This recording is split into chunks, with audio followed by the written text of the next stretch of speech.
Bamuyita Betty Namboze bakireke emupiwe mukono yakafuga emyaka 25 ebisanja bitano abantu bali mu mugamba nti agundi okoze nnyo leka kubavubuka bakole ki bajje besimbewo yagamba jukira beba mukubagamba nti no President Museveni aluddeko era bagamba nti President Museveni aveko olw'emyaka kyokka yo bamugamba nti vaako agamba tagenda kukola ki kuvako ate yo mukubagamba muno beba mukubasobola Museveni ngatakati mutuleke bali anya nasobola Museveni nti yo yaleta wa myaka jange mwozi atenze gongambe tigwegendo umule gwe mutubabalekera abasajja munabasobola mwekka because bino biringa bigamba mukwata ko we muno ku mwana omuki omuto abana batutu bawagidde tuwagidde Kyagulanyi gwe tusinga emyaka atwalo obwa president fetubere yeno tumukwatizeeko constituency tulina 208 mwemu zino constituency nga 50 tuzuwa abantu abali senior kwaga amagulu amalema ge wagamba nti bagakuba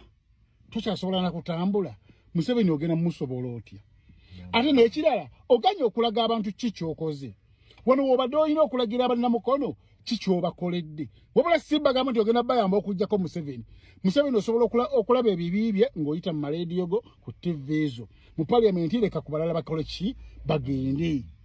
vaayo kati otandise kwekwata ku bisubi ninga abantu tolina kyokoledde bantu singa olina kyokoledde abantu tebandigambye nti debbali oyo gwe mulaba lwaki ntaddewo ekifaananyi ekyo ku Namboze oli we yatandikira mu byobufuzi nga yakajja ng'alinga omusokolemu ebyenda ng'alinga kugamba nga tategeerekeka byonna abifunidde mu mulembe gwa Museveni gwagamba nti mubi Namboze tolina kyobanja Museveni tunuulira we wali ne bw'oli kyekyo bayita transformation Musevenomics byonna bifunye mu mulembe gwa Museveni guno okufaananako bw'oli Museveni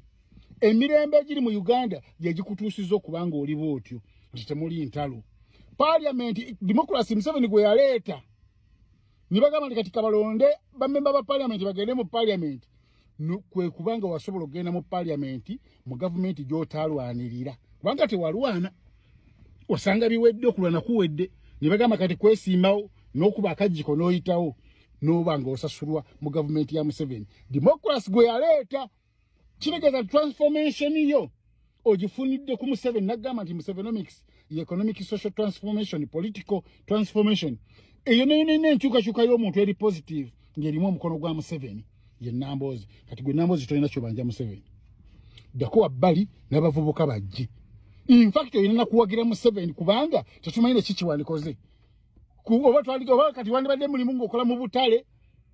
kubanga tolina mulimu gwonna gwe tumanyi gwa mulala nti ye source of income yo wabula parliament gy'oggyemu ssente parliament yekutuusiza yekyusiza embeera era mwe n'ababuuza nti Musevenomics kyeki mutusibako ekigambo Musevenomics Namboze is the true definition of Musevenomics transformation ye kuva gyali ne bwali enkyukakyuka gyalina because of Museveni Kenya media